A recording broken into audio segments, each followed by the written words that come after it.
Okay, so welcome. I will share my screen so that you can see the entire stuff.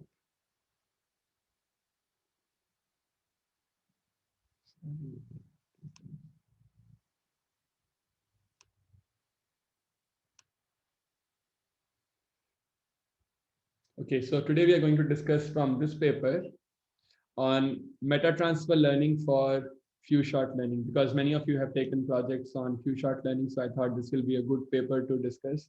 But the goal is to discuss general concepts of uh, few shot learning. Okay, so let's start. Um, we have got this writing space.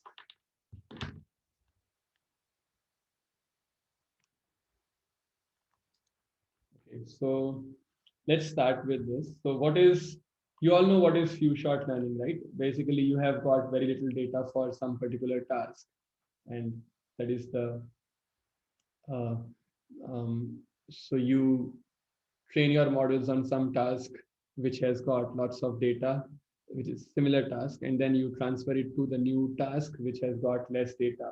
So let us formalize this whole mechanism. So when we formalize this mechanism, we introduce some terminology.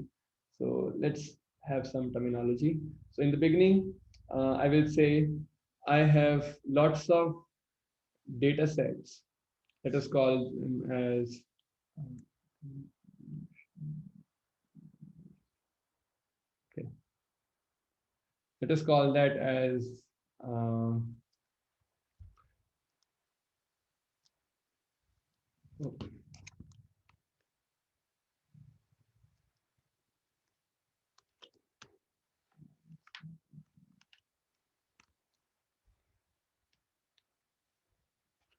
sorry, my pen is not working. Just a minute.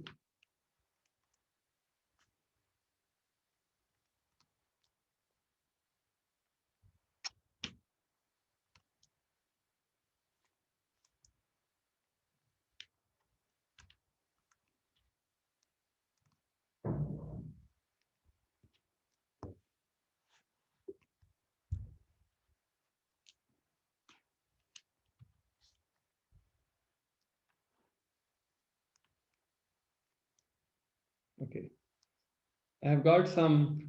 T is called an episode, and it is sampled from some probability distribution over T or PT, right? So, okay, now it looks very abstract and not understandable. So what we can do is we can take an example. For example, take the task of image classification.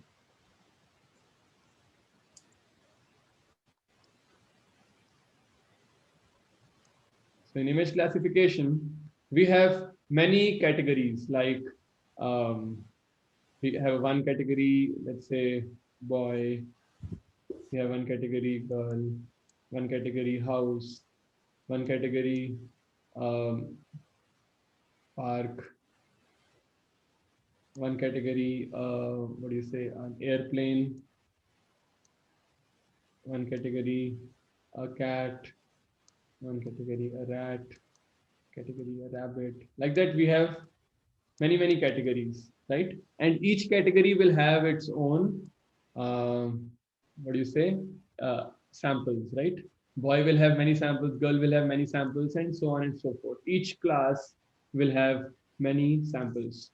So now I want to train a classifier which is classifying only, let's say, four classes. Just I will randomly choose some classes. Let me choose them as park, boy, cat, and rabbit. Just randomly, I choose some classes, right? And their corresponding samples. Let's say park will have, I don't know, maybe 20 samples, and boy has 20 samples, cat has 20 samples, rabbit has 20 samples. And these are all randomly sampled from this data set. Basically, first of all, you sample the category. Number one, sample the category or the class. So sample 4 classes, let's say, in this problem. And then you have to sample the data points from each class.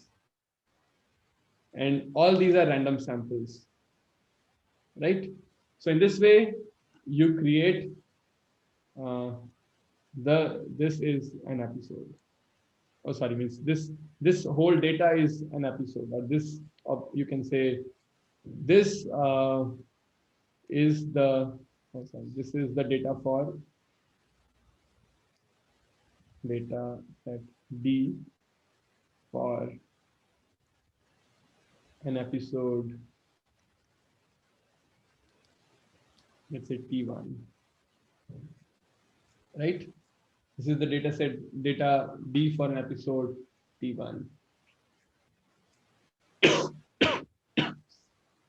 Okay, so let me call it as data D1 for the episode T1. So this is one episode. Now you have created a data set. This is one episode. Now this has a data set D.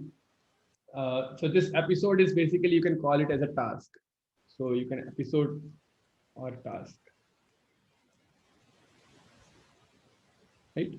So the task is to classify an image into these 4 categories: park, boy, cat, or rabbit.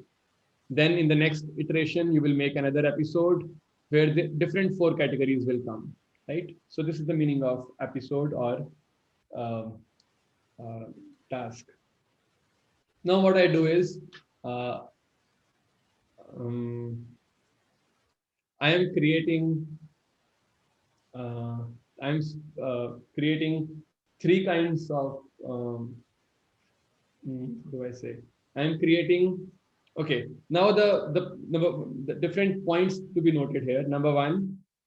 Uh, number one point is that each class has, so in the overall data set, in overall data set. So first of all, you have many classes,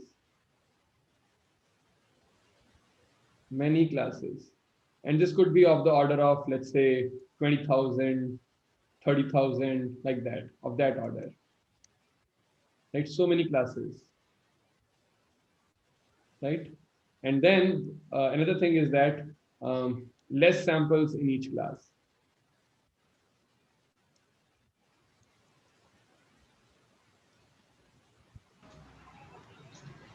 right?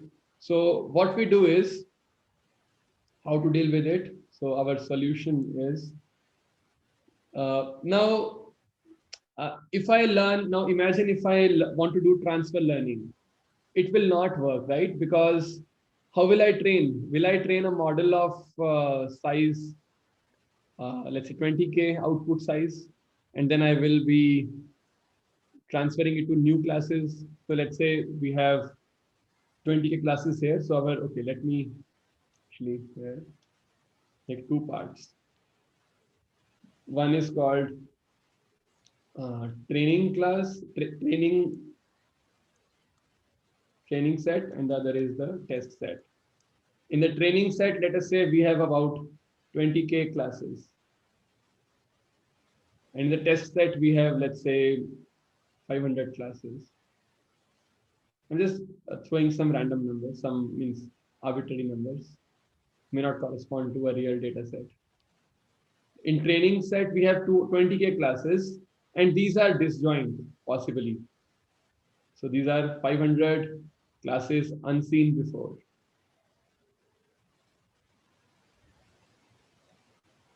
Unseen in the training data. So now, how do we do a classification, or how do we build classifiers for these classes? So this is the kind of problem which we are learning. So here we cannot learn one classifier, but what we are learning is something which helps us to create a new classifier. So instead of learning a classifier,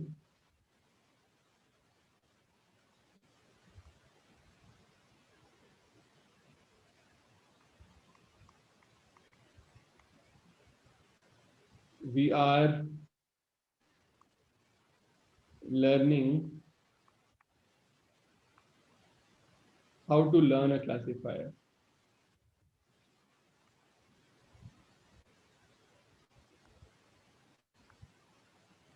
quickly, which means with small data.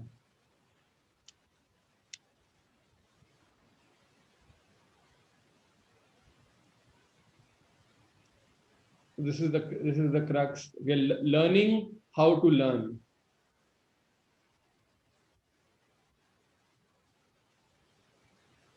We are learning how to learn. This is called meta learning.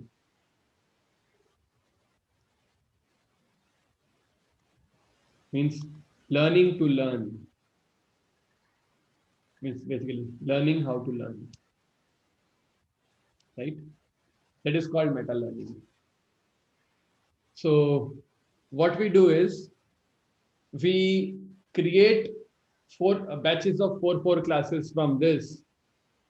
Okay, I think to make it more understandable, I can say test has four classes unseen before, and this looks much better.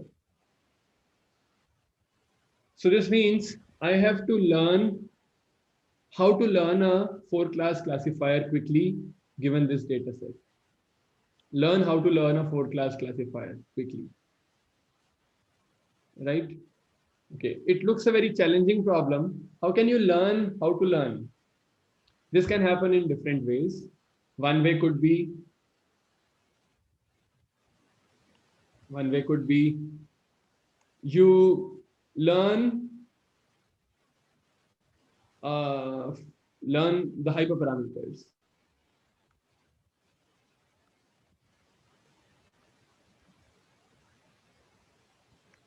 What are the hyperparameters in deep learning? Let us talk about deep learning. Of course, in other kinds of classifiers, you will have different hyperparameters. But in deep learning, what are the hyperparameters? Somebody can write on the chat window.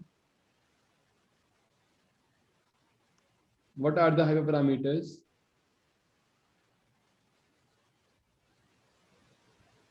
for deep learning, which you can learn from? Just tell me what are the hyperparameters for deep learning.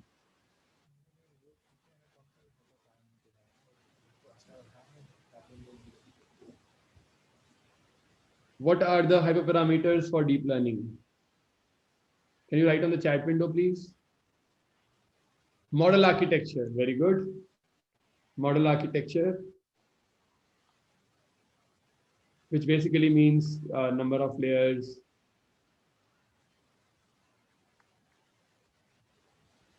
number of neurons in each layer, right? All those things. What else?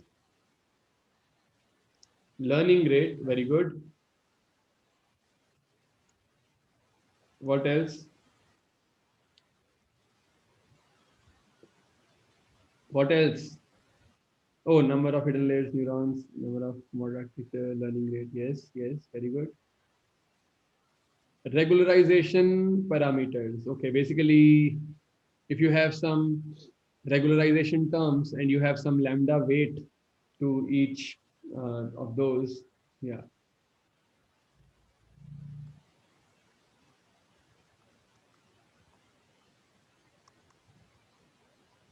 In loss function, right? And then you say dropout rates. Yes, yes, very nice. Thank you very much. So I think, yeah, you have fairly well understood what is the meaning of the parameter for a neural network. Basically, all the parameters which we are not fine tuning when we are training the network, which we assume beforehand. Very good. So this is the way. This is one way, or uh, another way is learn some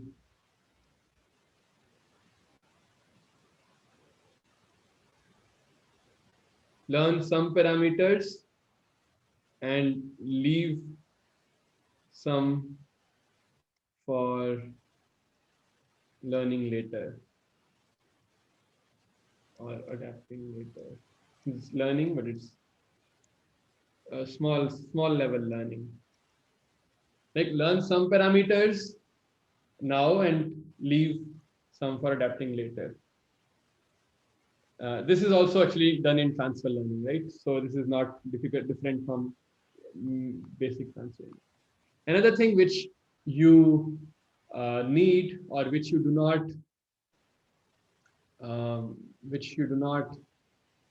um, learn during training, that is the initial weights.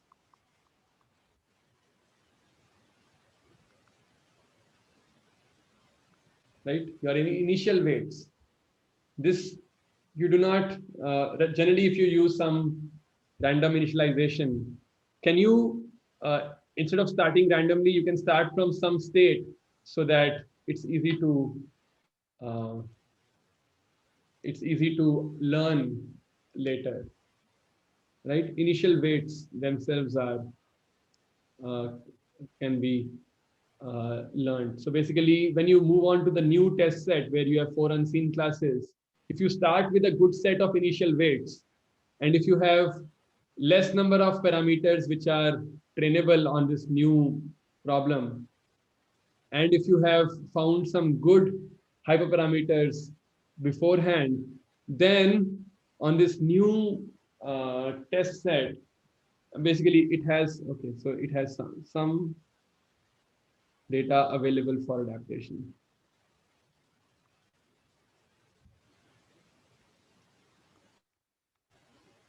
It is not completely zero-shot learning, but some data is available for adaptation.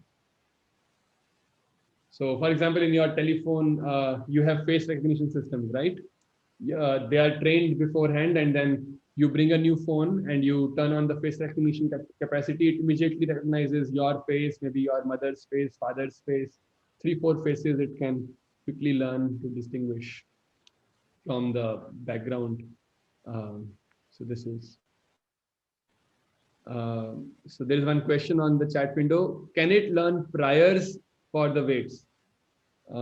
Yeah, these are the priors. No, okay. We are not doing any Bayesian learning, so we don't have prior distribution. But yes, you can learn prior distributions for the weights, and then you can sample from those priors for initializing. Yes, that is also possible.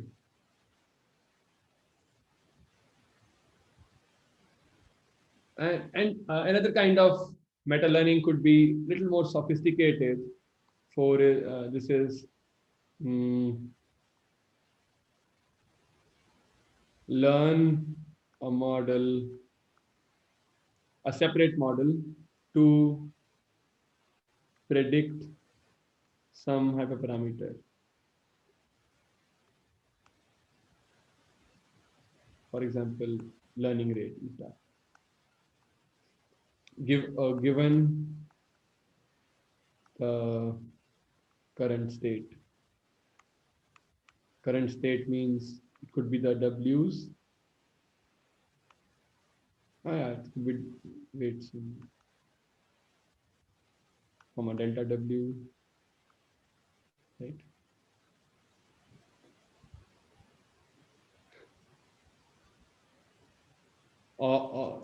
Yeah, you can some hyperparameter, or I think here I can have to add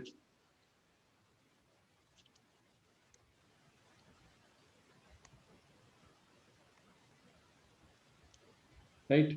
You have trained another model which, given some weights and some inputs, you're predicting the delta W using this model. So means it is, I think it's more complicated, so you can leave it at this point. Means I will not make it more complicated. Okay, so I think let's stick to these things first. This paper which we are going to discuss, that also discusses about these things only. It does not discuss about learning a separate model to predict your updates in the weight. Okay, so let's now, okay, I think now the problem is clear that we are doing meta learning. Now, how are we doing meta learning? So we have our initial data set. So let us first of all divide our initial data set into training set and test set. And I will, since this is about meta learning, we are not learning a model, we are learning how to learn a model, right? We are learning it's called meta learning. So I will call it as a meta training set and this as a meta test set. So what you have done is you have originally some big data set, which you have split into two parts. One is the meta training set and one is the meta test set. Meta train and meta test. So your original data set, you split into two parts, meta train and meta test. Now within meta train, what you will do, you will pick episodes, right? You will pick some episode T sampled from PT. And here, let us say you pick some T unseen from some P of T unseen.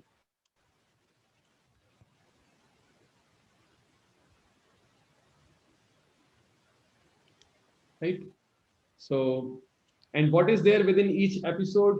Now, within each episode, you again have a train and test set. You remember, like here you are just choosing 4 classes. Right? Let me write here. These are just 4 classes. And on these 4 classes, you first train and then test. So you have T train and you have T test.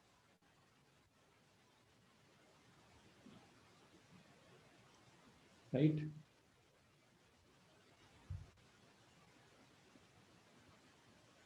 Okay. And similarly, here you can also have T train, T test for the unseen part. Now, what we are doing is, okay, we have our model. How do I say? So like that, we will create many T, right? There will be some task T1, which is, let's say, I'm giving example here. Let's say this is cat versus rat versus house versus boy, hose versus boy. Okay.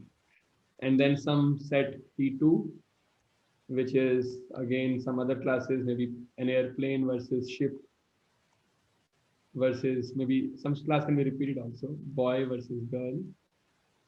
Some set T3 like that you can create, right? And so you have now a base learner.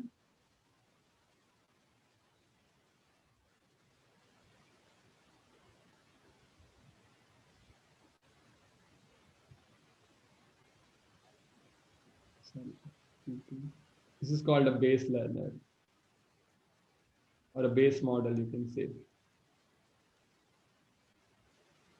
What is a base model? A base model is basically, it just solves the T1. It is trained on T1 and tests on T1, right? It is very specific to your T1. And this base model is very specific to your T2. It is not generalized over all classes, overall tasks, I would say, or overall episodes. This is not, or you can say only for one episode, one task.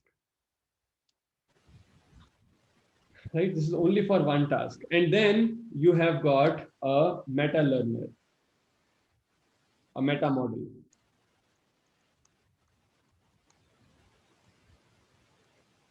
This is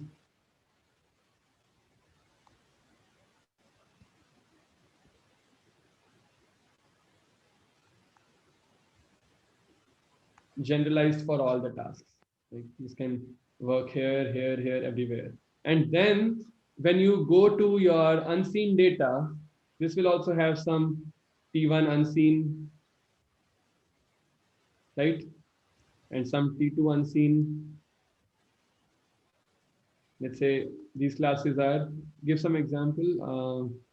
maybe a computer versus a bat versus a ball versus a microphone. This one is a mouse versus a telephone. I'm just seeing some things in front of me and I'm just writing printer and monitor.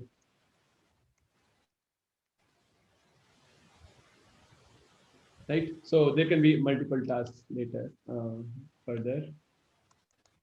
Okay, but this is what I'm saying, that now when you go to this point, here also you will have a meta model, sorry, a base model, theta t unseen 1, but this same meta model can be transferred here, right? Same meta model will be transferred here. So here you will have some training and test part, some training and some test part, some training and some test part. So your theta, this can learn from here. This can learn from the training part and test it on the test part. Again, some theta, next theta will be trained on the training part and tested on the test part.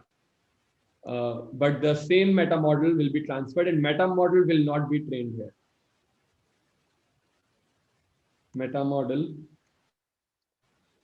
not trained here, but tested. You're testing how good is your meta model. Sorry, not tested only. You're not training it now. It is trained here. You use all this for training this, but for testing you are using this only. That means for testing you are simply applying it. Basically, let us say you have learned an initial configuration of weights or initial weight parameters, and then you try it on the new tasks, the unseen tasks, and see how good was your initial weights which you have learned, right? You're testing. So this satisfied is called meta test. You are not testing individual models, but you are testing the meta model. So this is the problem statement. I think uh, I hope everything is clear. So let me also describe, okay, like here when I show errors, so sorry, show these arrows. So it has got, maybe you can just, this is also training and test part. And you train on the test, train on the training set and test on the test set. It has two parts, training and test. You train on the training part, test on the test part. Yeah. So this small training, this is called, okay, use this pen. This is called base learning.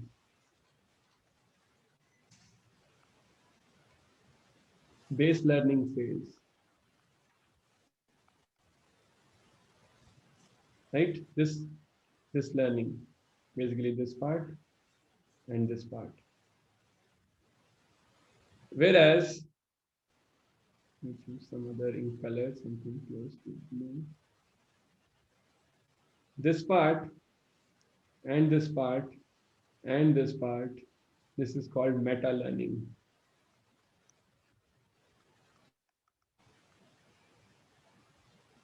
You're learning your meta model in these spaces.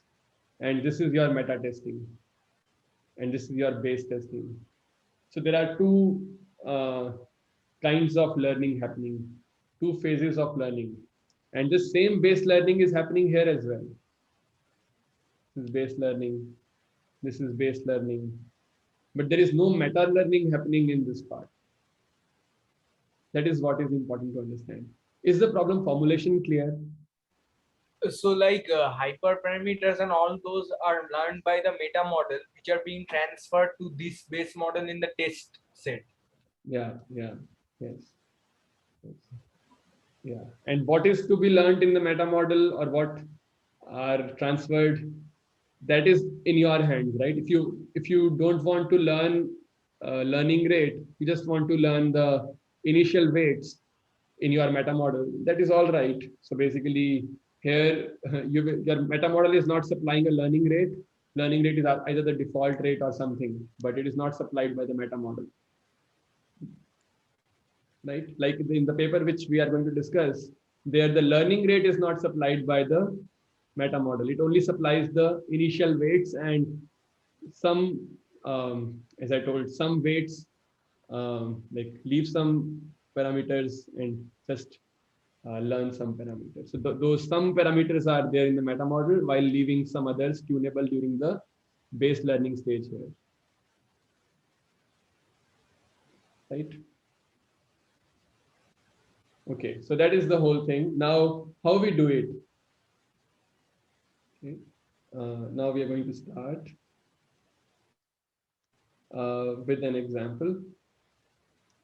So what we do is, now I'm going to discuss this paper only. So from this paper, the paper name is Meta Transfer Learning for Few Short Learning, and this is published in, I think, which CVPR in the year, I don't know, 2018. Okay.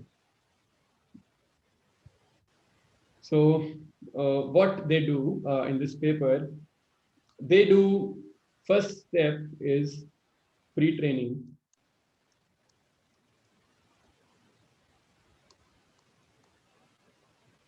Over a large data set.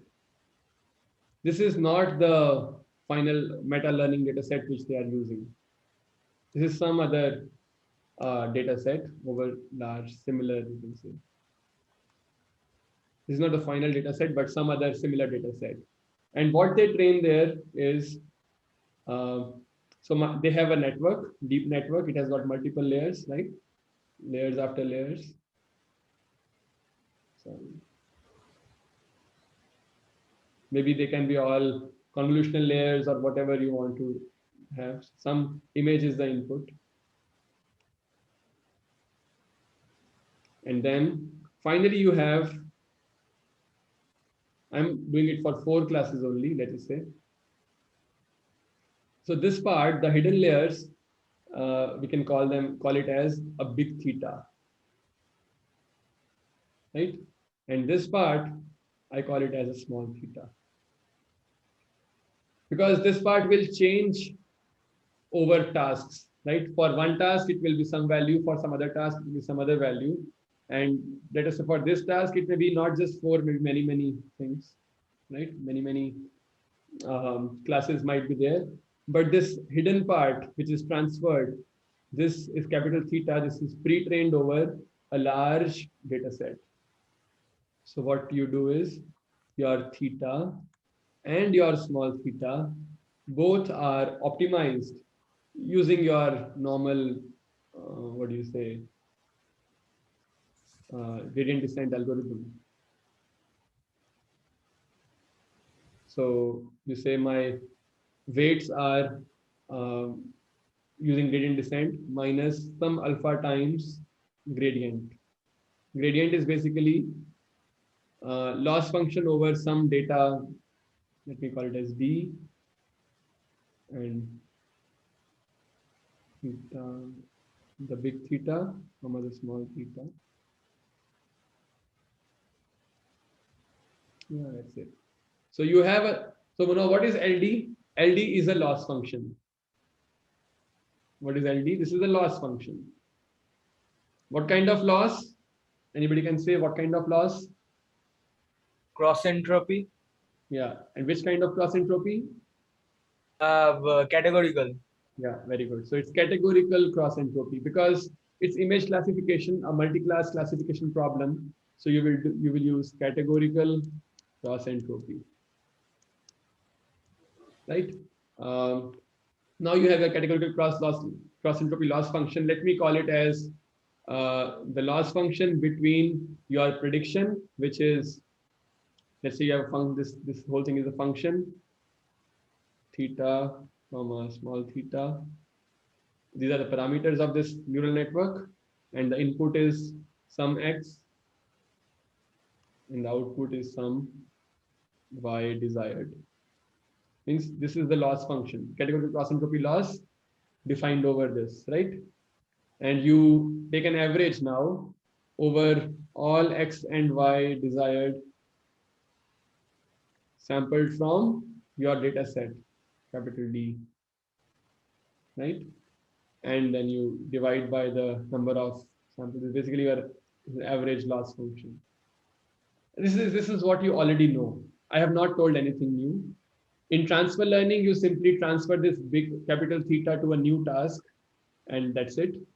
But in meta learning, how you will do it, that is what we are discussing now. Then this was the first step where you just trained a massive model, a huge model. Right? This part is massive. It's a huge model. Could have millions of parameters, massive number of parameters.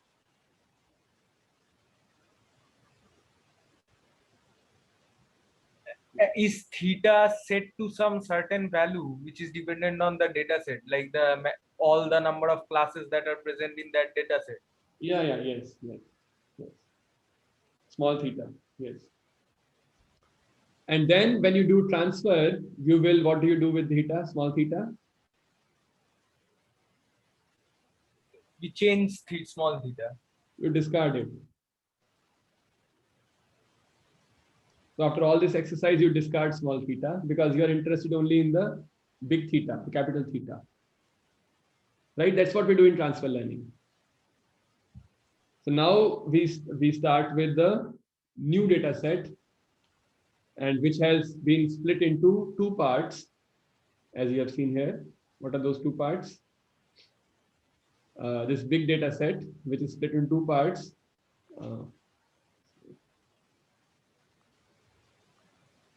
Meta train and meta test. So let us start with meta train, which is training step first. And training set also has two parts. Each episode has got the training part of that episode and the test part of that episode, right?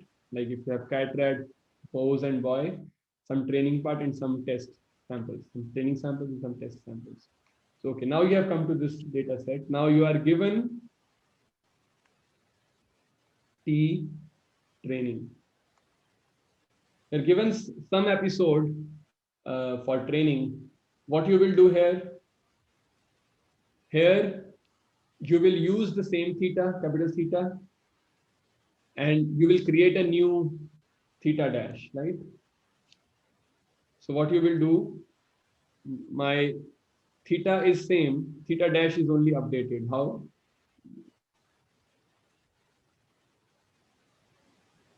Through gradient descent. Yeah, yes, very good. Some gradient descent. Now loss function is defined on all the T-train things, all the training set of this episode. And this is a function of my big theta, which is constant. I'm not modifying it. Small theta, which is here, comma, some phi, which is from meta learner, from meta model.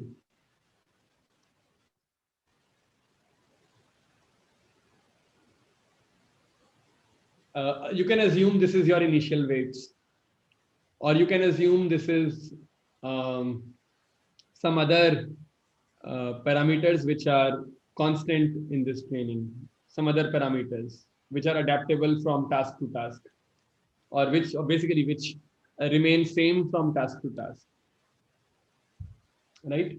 We will discuss about this later. For now, you just assume these are the initial weights, right? Initial, but here, what initial weights are there? Maybe take it as the learning rate, okay? Take it as a learning rate. Just an assumption, but this is very different. I will discuss later. Now, what you do is you have got, now the question is, how do you initialize your theta, right? What do you need here? How do you initialize your theta, right? This theta, so, and this theta. So how do you do is initialize from previous task.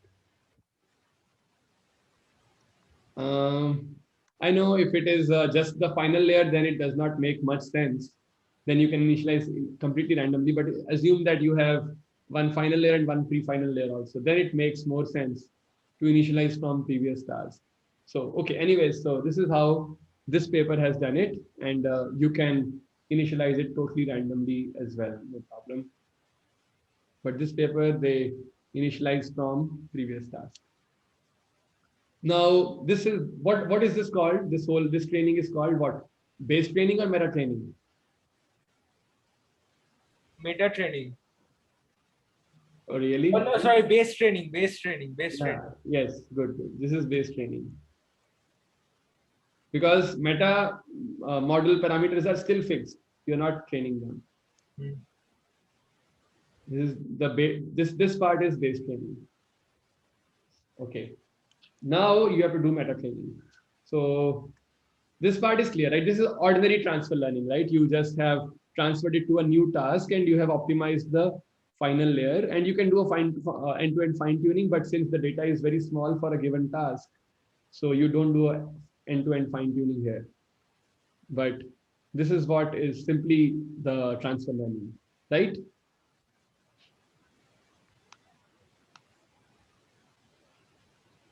Okay, so, and what is this part? This loss function is simply a categorical cross entropy loss as we have defined here. Right? Now, third, base training is over. Now we have to move to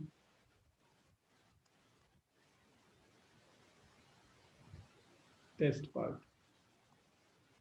This is the test part of the meta training data set, right? This part. Training, this T training is over. Now T test part, this part has come, this branch or this arrow.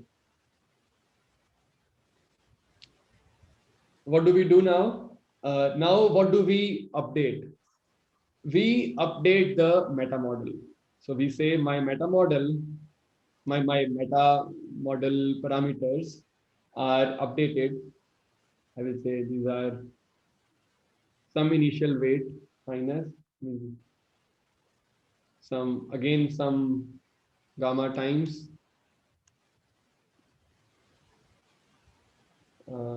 derivative with respect to phi, loss function of t. Now this is test part. So we will average over all the test samples, and your phi comma theta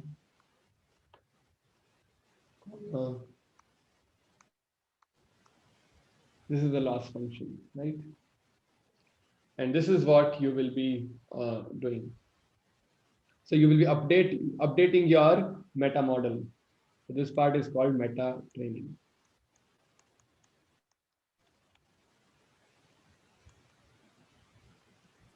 Meta training is done on the test sets. Yeah, on the test set of the episode T. Here, is the training set and test set. This test set. Then, if it's a learning rate, then how will it learn the learning rate? Like if it is done on test set, like Yeah. Yeah, I think if it is a learning rate,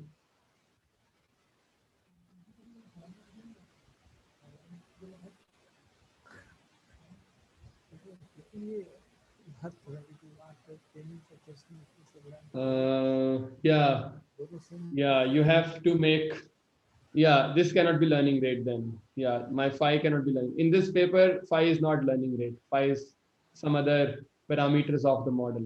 So basically what they do, let me tell you, that they divide this into two parts. One is the theta, which is the large thing, and one is some phi, which is a small mm, number of parameters.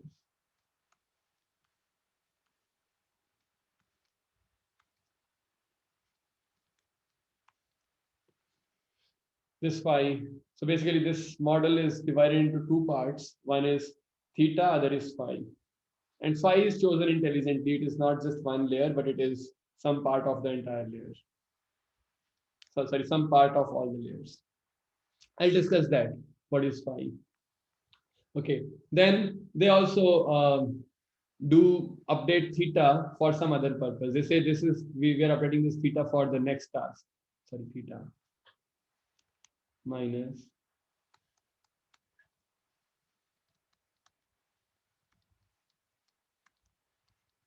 same thing,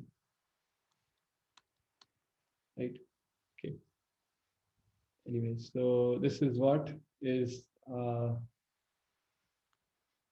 okay. Now in their model, what they have said, their phi is basically, they say every layer has some weights and some let me share one figure with you. Every layer has some weights and some biases, right? So they say my phi consists of phi 1 and phi s1 and phi s2.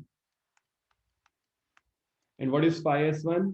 So basically your weights, you multiply them with some scaling factor phi s1, and your biases, you add a, a shift factor phi s2. I will just share with you the figure. So like generalization through tasks. Yeah. Yes, let me share screen again. Sorry, I should not have unshared it. Let me share the figure from the paper.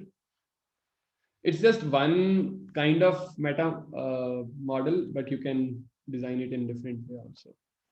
So shouldn't phi also be a part of pre-training, it, but not updated in every iteration?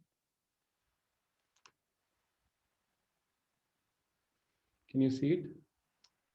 Phi is also, you're saying phi is a part of pre-training, but not updated in every iteration. Yes, it is not trained in the base training stage. Here in the base training stage, it is not trained, but it is trained on the Not base training, sir. Pre-training before base first step. yeah. Here, loss function should also be a function of phi, right, sir? Yeah, yes. The cross Here, okay. The trick is that here they initialize the phi.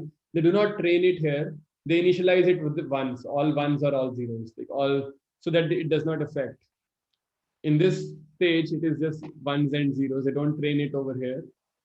It is kept fixed. Okay. They initialize with some trivial values like 1 comma 0. Means their multiplication factor is 1 and addition factor is 0. Like here, the multiplication factor is 1, addition factor is 0. So that it is not, it is not showing up in this part. It is just constant. Okay, sir. And I think it's a little confusing, but yeah, just assume it as a constant. Yeah, you can say this is also. So do they like vary theta and then keep on try to predict those phi's? I didn't get it. Ask again. Like do they vary theta and train and then like predict those phi's which are like for b plus phi b and w dot phi w? Are those are getting predicted by the meta model? Yes, the meta model will supply this phi s1 and phi s2. Meta model will supply this phi s1 and phi s2. So basically, these phi s1, phi s2 are learned over your meta training data sets, and they are tested over meta test data sets. They are not modified over meta test data sets, as I have shown in this figure. Right? So we are just learning the change in the weights of the base model. Yeah, scaling and shifting. Yeah. This phi is just scaling and shifting. I will write it as scaling and shifting.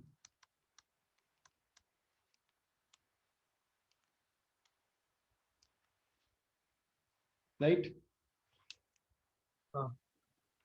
So that's it. That is the meta learning used in this paper. So you can go through the paper to see more details, but this is the gist. That okay, I think I just got an idea that Adhiraj asked this question: can this meta model supply me eta? Then yes, you can still do hyperparameter tuning over this.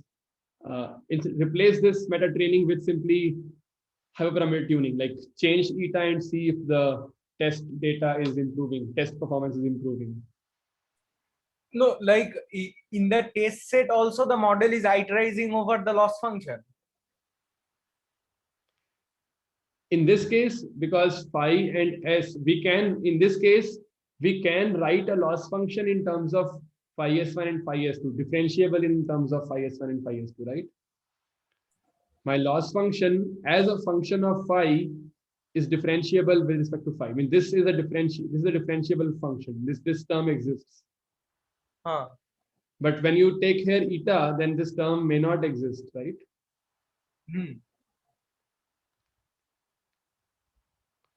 If you can derive a differentiable form of this, then you can use eta as well. But I don't think that you can derive it. Right? It will be intractable. Okay, yeah. So that is what is called a meta model. We will resume with this in the next class. I will go over it once again, and then I will cover the remaining part of the paper. Thank you very much. If you have more questions, please bring in the next class.